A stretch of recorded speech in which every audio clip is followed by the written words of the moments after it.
जो गुंडागर्दी पहले होती थी, हमारी बहन बेटियां बाहर नहीं निकलती थी। तरह के हालात पैदा ही ना हो कि बुरखे की आड़ में की वजह से हम हारे थे इस सीट को। उसका यहाँ घर भी नहीं है, यहाँ उसका कोई ऑफिस नहीं है। फलों का राजा आम। जी हाँ, आम का मौसम आ गया है। तो आज मैं पहुंची हूँ आम के लिए मशहूर शहर अमरोहा।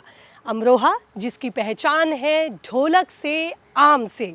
और ये शहर मेरे भी बेहद करीब है क्योंकि मैं इसी शहर से ताल्लुक़ रखती हूँ।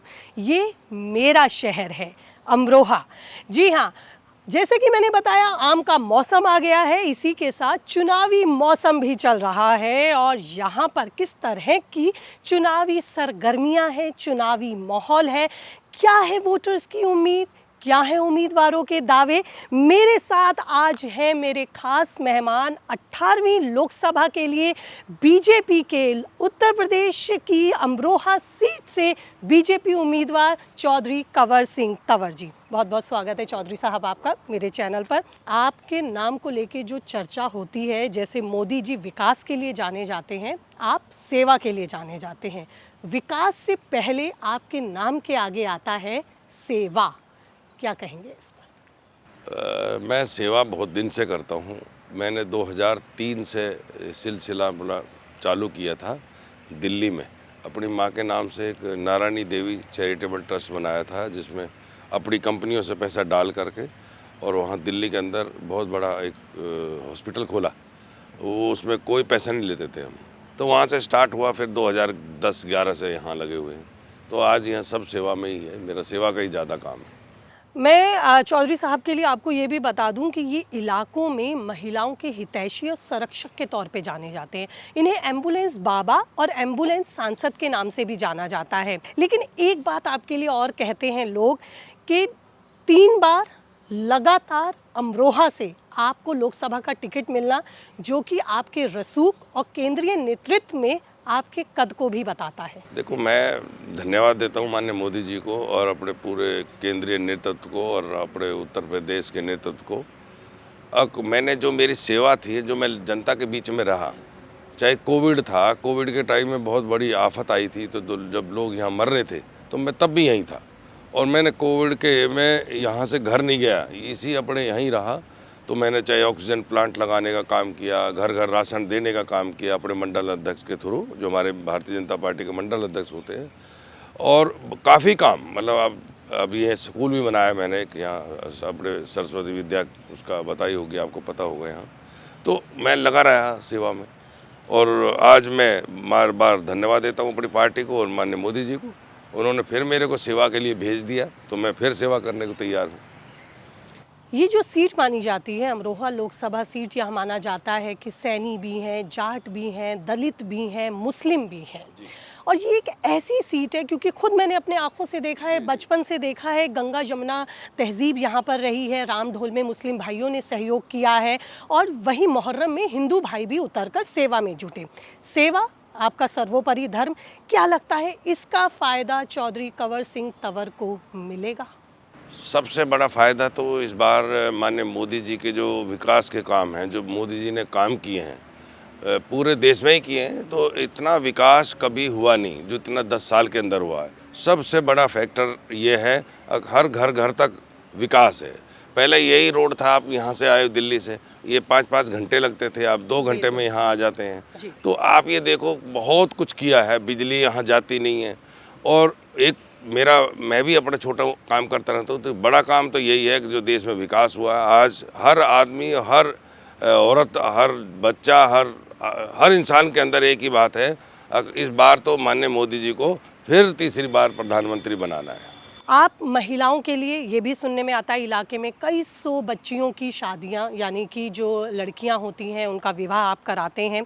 पिता और भाई के तौर पर यहाँ आप देखे जाते हैं। सशक्त नारी विकसित भारत। तो अब मैं आपसे ये पूछना चाहती हूँ, जिस तरह के राजनीतिक विरोध के चलते अमर्यादित भाषा का इस्तेमाल महिलाओं के खिलाफ होता है, महिलाओं की अस्मिता और मर्यादा को तार तार किया जाता है, अमर्यादित भाषा का इस्तेमाल किया जाता है, इस पे एक राजनेता के तौर पर आप क्या कहेंगे? देखो, हमारी सरकार आई है जब से, माननीय मोदी जी ने कमान संभाली है, जब से ये हमारा हमने ये जो मैटर है औरतों का है, बच्चों का है, ये हमारी सरकार ने बहुत ही, उत्तर प्रदेश सरकार ने, खास करके उत्तर प्रदेश सरकार को मैं बोलता हूँ यहाँ, अब ये जो गुंडागर्दी पहले होती थी, हमारी बहन बेटियाँ बाहर नहीं निकलती थी, आज वो सब कुछ समाप्त हो गया जी। और इतना अच्छा माहौल है, इतना अच्छा माहौल है कि आपने देखा होगा, अब रात घूम सकते हैं, जा सकते हैं। पहले तो निकलना ही बड़ी मुश्किल था। और जो रही आरक्षण की बात, मोदी जी ने बहुत कुछ दिया है और आगे भी बहुत कुछ देंगे। तो महिलाएं जितनी हमारी बहनें हैं, तो मैं देख रहा हूँ महिला इस बार बढ़ चढ़ के ज़्यादा और मोदी जी के साथ हैं। कहीं हम जहाँ जाते हैं, चाहे वो मुस्लिम महिलाएं हैं, चाहे दूसरी महिलाएं हैं, अब मोदी जी की कोई बुराई करने वाला नहीं मिलता, मुस्लिमों में भी नहीं मिलता। तो सबसे खुशी की बात है कि महिला कहीं बुराई नहीं करती। 2019 में आप जीतते जीतते रह गए। एक आरोप उस वक्त आपने लगाया कि वोटिंग के दौरान बुरखे की आड़ में फर्जी वोटिंग हुई, कुछ जगह पर हुई, और आपने ही नहीं, कुछ और उम्मीदवारों ने भी इस तरह के आरोप लगाए।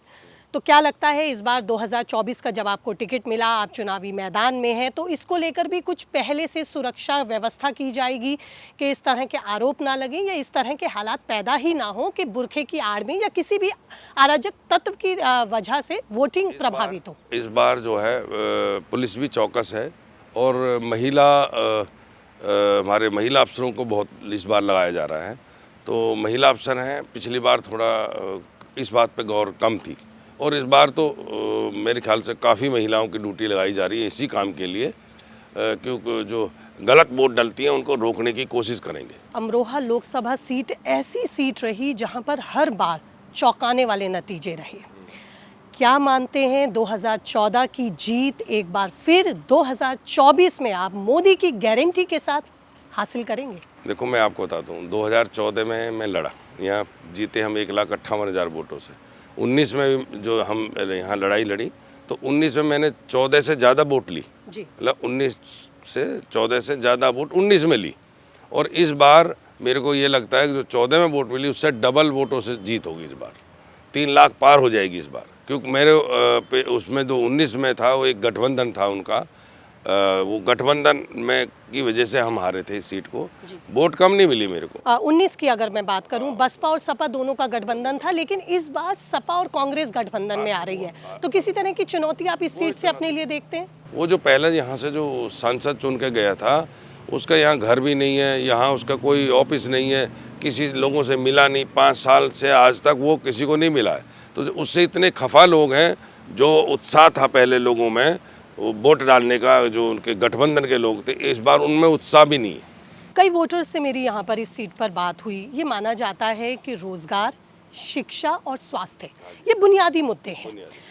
क्या आपको भी लगता है कि ये जो केंद्रीय योजनाओं का जो लाभ रहा इस सीट पर जो लोगों को नहीं मिल पाया, अगर आप जीत दर्ज करेंगे तो मोदी के कार्यकाल की जो भी केंद्रीय योजनाएं या फायदे होंगे वो आपके क्षेत्र के वोटर्स को मिलेंगे? बिल्कुल बिल्कुल मिलेंगे। मेरा पहला आश्वस्त करते हैं? बिल्कुल बिल्कुल बिल्कुल। जो हमारे यहाँ शिक्षा के साधन, जो हमें मेन हमारे यहाँ हमारी महिलाओं के, हमारी बेटियों के लिए यहाँ डिग्री कॉलेज की कमी है।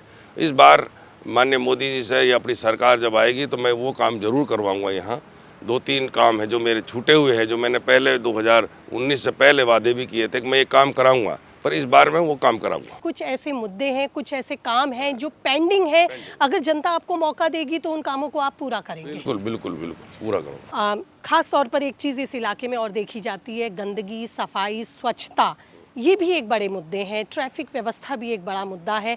क्या इसको लेकर भी कुछ आपकी रणनीति या कुछ ब्लूप्रिंट? जो हमारा अमरोहा शहर है उसमें क्या है, बरसात का पानी भर जाता है, तो गंदगी इस वजह से है वहाँ।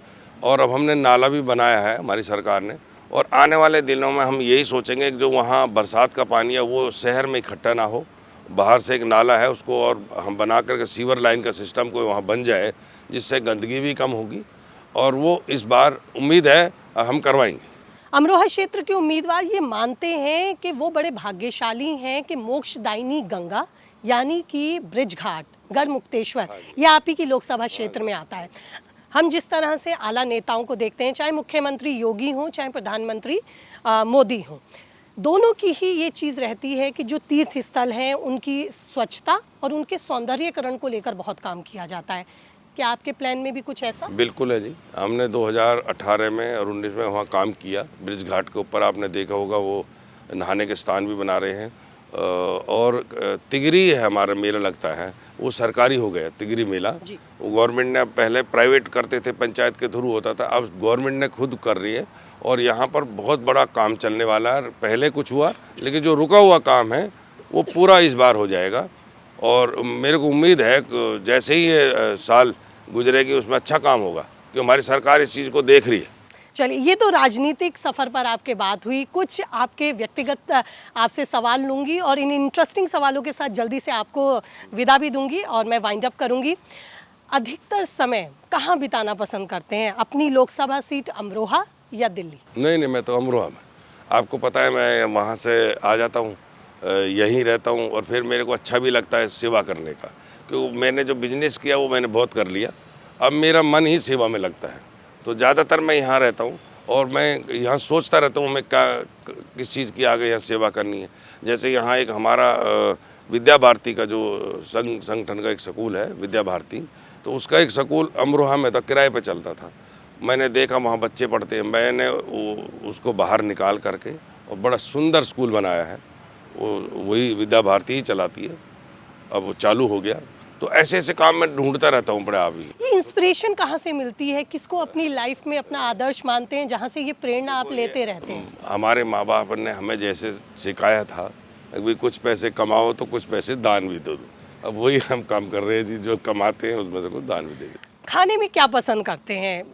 आपको क्या लगता है, भारतीय भोजन ज्यादा पसंद है, इंडियन फूड या कॉन्टिनेंटल, चाइनीज, अपने इटालियन? भारतीय फूड, अपने गांव का खाना, दाल रोटी, इससे ज्यादा कुछ नहीं। नमकीन पसंद करते हैं या मीठा पसंद करते हैं? नहीं, दोनों ले लेते हैं, दोनों ले लेते हैं। चलिए, उम्मीद करती हूँ 4 जून की जो तारीख आए आपके लिए भी मीठी हो और आपको शुभकामनाएं देती हूँ आपके संघर्ष के लिए, आपकी जीत के लिए। समय देने के लिए चौधरी साहब आपका बहुत बहुत शुक्रिया।